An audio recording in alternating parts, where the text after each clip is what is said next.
দেখেন prime bank এর আগে যেভাবে ক্রিকেট খেলেছে, হ্যাঁ অ্যাটাকিং ক্রিকেট খেলেছে, বিশেষ করে নাইম শেখ ও যেভাবে ক্রিকেট খেলছে এবং আমার কাছে মনে হয় যে ও অনেক ইমপ্রুভ করেছে নিজেকে। এবং আপনি দেখেন যে অনেক ম্যাচুরড ব্যাটিং করছে ও।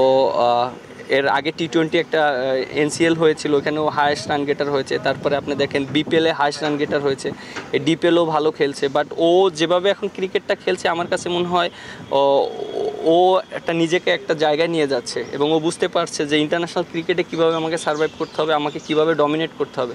সো এইটা ওর জন্য আরও প্রাইম ব্যাংকটা বেশি এগিয়ে যাচ্ছে, কারণ ও স্টার্টিংটা খুব ভালো দিচ্ছে।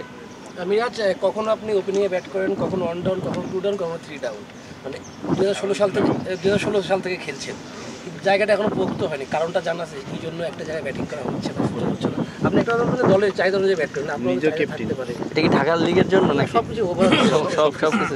আচ্ছা, একটা জিনিস দেখেন, আমি অবশ্যই চাই একটা জায়গায় সেটেল হতে, এবং এটা টিম ম্যানেজমেন্টও এগ্রি করেছে, আমার সাথে কথা হয়েছে।